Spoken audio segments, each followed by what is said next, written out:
afternoon.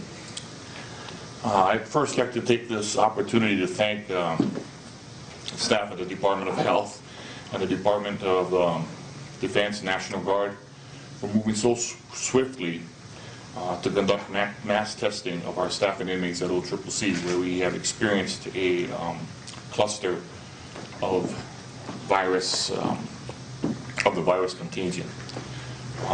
Most especially, I want to thank our correctional staff who have courageously, persistently, and diligently worked their individual pandemic plans. Fortunately, we have not had any positive inmate cases in 7 or 8 of our facilities. It's often said that jails and prisons are microcosms of our society, and never was it more true than it is today regarding this pandemic situation. Here in Oahu, we've experienced a hotbed of activity regarding COVID. Similarly, the same thing has happened at our jail here at Oahu Community Correctional Center. At OCCC, there are 19 individual housing units. As of today, there are 968 inmates housed in those units. 2 housing units have already been tested on Tuesday and Wednesday. Testing 1 housing unit is happening today as we speak. The remaining units will all be tested for all of the inmates in the coming days.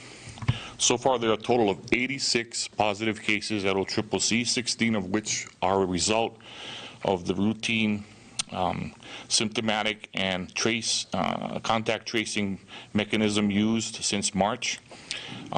Recently, when we went to a mass testing process, 70 new cases popped up, and that totals 86.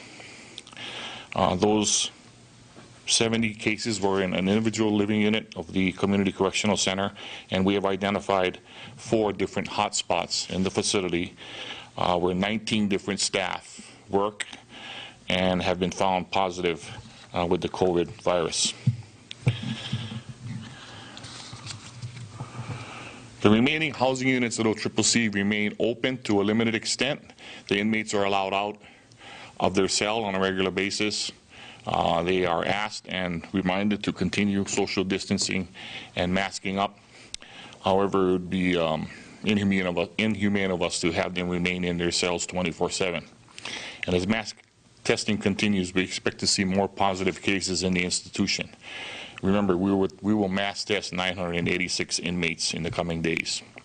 In regards to court procedures for inmates at OCCC, court transports were suspended as of this past Monday.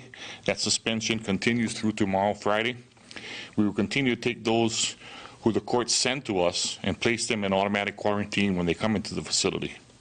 Video hearings will be accommodated to the extent possible and as legally permissible.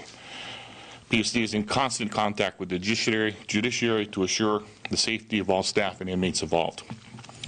The quarantine procedures for the Department of Public Safety throughout the system and at OCCC follows the national standards and guidance issued by the Centers for Disease Control and Prevention and the Hawaii Department of Health.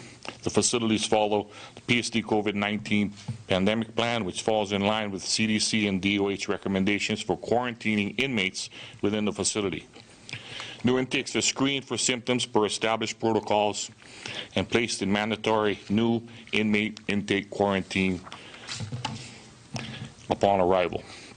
If an inmate presents with symptoms of a respiratory illness, PSD healthcare staff will perform a full evaluation, including testing for COVID and common infectious respiratory illnesses such as the flu. Inmates who have come in contact with known positive individuals are also tested. Upon receipt of test results, positive cases are placed in medical isolation. Negative cases continue quarantine until cleared by the medical director only. In situations like the one we face today, where 70 inmates in an individual living unit tested positive, the inmates who test positive are separated into an individual dorm.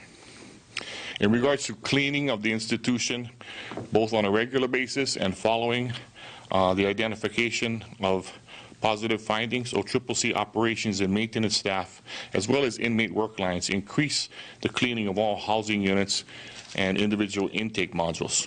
A deep cleaning vendor is scheduled to come in to perform professional sanitation services, just as has already been done in our Sheriff's Division, where we previously experienced confirmed exposure at both our cell block and our Warrants Division.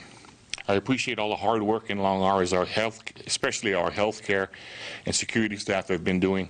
I know that everyone will continue to be vigilant in their effort to mitigate the spread, and we will continue to work closely with the Department of Health to get through this. Thank you.